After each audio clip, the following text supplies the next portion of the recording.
देखो, बात करें अपन सेल डिस्कवरी की। दो लोगों के नाम हैं जो सेल डिस्कवरी को लेकर के जुड़े हुए हैं। एक तो है भाई रॉबर्ट हुक और एक है Anton von Leeuwenhoek. Anton von Leeuwenhoek. Exam के पॉइंट ऑफ व्यू से बात की जाए तो रॉबर्ट हुक के ऊपर ही क्वेश्चन पूछा जाता है कि भाई सेल की जो डिस्कवरी है वो इन्होंने ही की थी।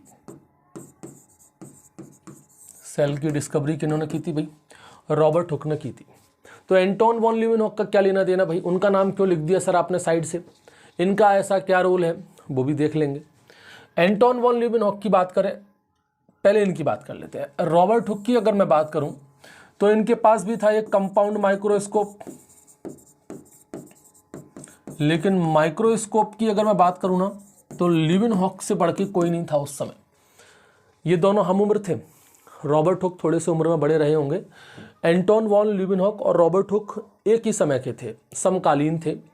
और ये जो थे ना Anton von Leeuwenhoek, microscopic lens में महारत थी इनको, तो ये मान के चलो। उस समय के जो लिटरेचर है वो बताते हैं कि भाई 250 से भी ज़्यादा अलग अलग मैग्निफिकेशन पावर वाले लेंस इनके पास हुआ करते थे। तो उस माइक्रोस्कोप की तो बात करो ही मत ही इनके सामने। इनको तो फादर ऑफ माइक्रोस्कोपी भी कहा जाता है। फादर ऑफ माइक्रोस्कोपी भी कहा जाता है इनको इसी बात के लिए। कोई तोड़ नहीं था माइक्रोस्कोप के लेकर के, अलग अलग प्रकार के मैग्निफिकेशन वाले लेंस, अलग अलग माइक्रोस्कोप। एक कंपाउंड माइक्रोस्कोप इनके पास भी था, बड़ा सिंपल सा था। दो लेंस लिए इन्होंने और वो दोनों लेंस को एक ट्यूब में इस तरह से जोड़ दिया। ये लो भाई बन गया कंपाउंड माइक्रोस्कोप।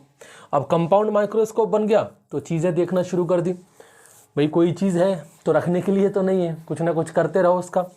तो इन्होंने क्या किया, कॉर्क टिश्यू को देख लिया। क्या देख लिया भाई? कॉर्क टिश्यू को। सिर्फ कॉर्क टिश्यू नहीं देखा इन्होंने, कंपाउंड माइक्रोस्कोप था तो ढेर सारी चीज़ें इन्होंने देखी। इतनी सारी चीज़ें इन्होंने देखी।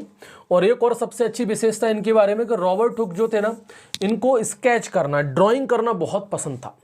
इनकी हॉबी रही है शुरू से, बचपन से इनकी हॉबी रही है पेंटिंग करना, ड्राइंग करना, स्केच करना। अब उस समय फोटोग्राफी तो थी नहीं, कैमरे वगैरह तो चलते नहीं थे भाई। ये जो सेल की डिस्कवरी है ये 1665 में हुई है। अब उस समय कोई फोटोग्राफ वगैरह होते नहीं थे, तो ये जो इमेज वगैरह थी ये सब बनाई जाती थी, हाथों से स्केच किए जाती थी, हाथों से ड्रॉ किए जाते थे। और रॉबर्ट हुक उसमें माहिर थे। अब कंपाउंड माइक्रोस्कोप में जो भी चीज़ वो देखते थे ना, उसकी बस वो स्केच बना लेते थे, उसकी पेंटिंग कर लेते थे, उसका एक उसकी ड्राइंग बना लेते थे। ऐसे ढेर सारे उनके स्केच तैयार हो गए। हर एक वो चीज़ जिन्हें हम अपनी खुली आंखों से नहीं देख सकते, जिन्हें सिर्फ कंपाउंड माइक्रोस्कोप में ही देखा जा सकता है, उन सभी चीज़ों का उन्होंने स्केच बनाया और उसकी एक किताब भी बनवा दी। उनकी किताब का नाम है माइक्रोग्राफिया। किताब का नाम क्या है भाई? माइक्रोग्राफिया। माइक्रोस्कोपिक वर्ल्ड, ऐसी चीज़ें जो हम अपनी खुली आंखों से नहीं देख सकते, जिन्हें माइक्रोस्कोप की मदद से ही देखा जा सकता है, वो सब कुछ इस माइक्रोग्राफिया के अंदर मौजूद है। इस माइक्रोग्राफिया के अंदर इस सेल डिस्कवरी के बारे में भी बताया गया है। ऐसी सारी चीज़ें देख रहे थे तो भाई इन्होंने कॉर्क टिश्यू देख लिया। अब आप कहो सर कॉर्क टिश्यू क्या होता है? बड़ा सिंपल सा मैं आपको बताऊं। आप लोगों ने कभी पेड़ देखे होंगे, पुराने पेड़ देखे होंगे जिनके ऊपर छाल, सूखी छाल जम जाती है। रॉबर्ट हुक ने भी वो सूखी छाल का इस्तेमाल किया। जो मोटे पेड़ होते हैं, बड़े पेड़ होते हैं, इनके मोटे तने होते हैं, पुराने पेड़ होते हैं, उनके ऊपर एक सूखी छाल जम जाती है। वो सूखी छाल आप लोगों ने कई बार खुद से निकाल ली होगी, कई बार वो खुद से टूट के नीचे गिर जाती है। वही है कॉर्क टिश्यू। एक्चुअल में ये जो कॉर्क टिश्यू है ना, ये डेड सेल का बना होता है। ये डेड टिश्यू है, इसके अंदर सब कुछ डेड है, इसके अंदर सारी चीज़ें डेड होती हैं, डेड सेल का ये बना रहता है। तो ये कॉर्क टिश्यू इन्होंने देखा अपने कंपाउंड माइक्रोस्कोप में। क्या नज़र आया इनको? नज़र आया हेक्सागोनल लाइक स्ट्रक्चर। इस तरह के स्ट्रक्चर इनको नज़र आए, हेक्सागोनल स्ट्रक्चर इनको नज़र आया। और ये जो हेक्सागोनल स्ट्रक्चर इनको नज़र आया ना, इसी हेक्सागोनल स्ट्रक्चर को इन्होंने नाम दिया सेल।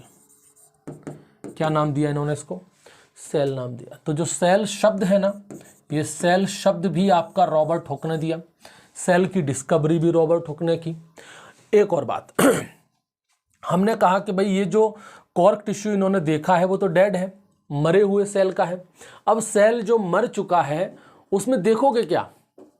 क्या हमारा कोई डेड सेल देख सकता है? भाई सेल अगर डेड हो गया तो वो तो डिकम्पोज हो चुका है, खत्म हो चुका है। लेकिन प्लांट के केस में ऐसा नहीं होता। भाई कॉर्क टिश्यू की बात कर रहे हैं तो ये प्लांट है, प्लांट सेल की हम बात कर रहे हैं।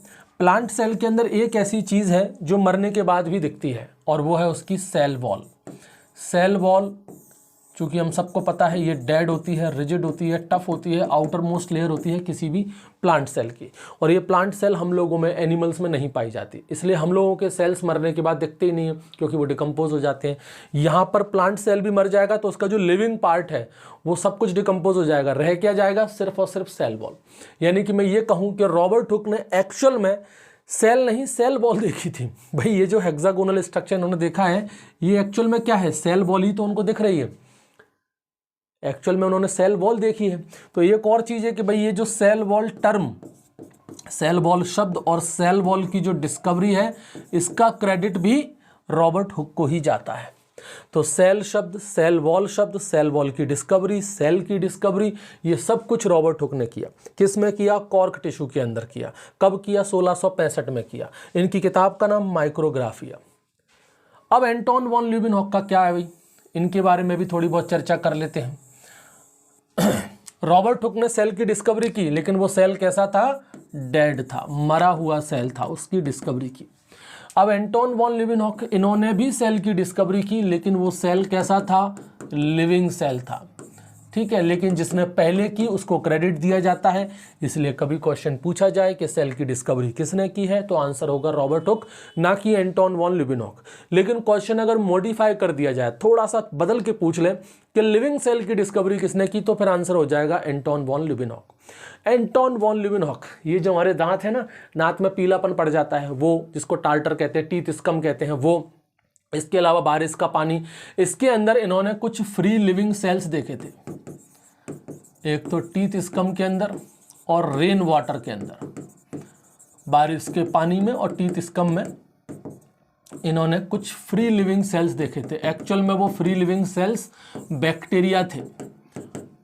वो फ्री लिविंग सेल्स क्या थे? बैक्टीरिया थे। अब बैक्टीरिया थे, कुछ भी थे, हमें सेल से मतलब है, अभी हम सेल की बात कर रहे हैं, तो उन्होंने वो फ्री लिविंग सेल देखे थे। तो लिविंग सेल्स की अगर कोई बात करता है कि वो किसने डिस्कवर किए, तो वो एंटोन वॉन ल्यूबिनहॉक ने डिस्कवर किए। ओवरऑल सेल की बात की जाए कि सेल को किसने डिस्कवर किया, तो फिर ऑप्शन जाता है आपका रॉबर्ट हुक की तरफ। आंसर हो जाएगा इसका रॉबर्ट हुक, ठीक है। और सेल की स्टडी को क्या कहा जाता है? सेल की स्टडी को कहा जाता है साइटोलॉजी। और साइटोलॉजी के फादर कौन है भाई? जिन्होंने सेल की डिस्कवरी की उन्हीं को फादर कह देते हैं। तो साइटोलॉजी के फादर है रॉबर्ट हुक, ठीक है भाई, थैंक यू।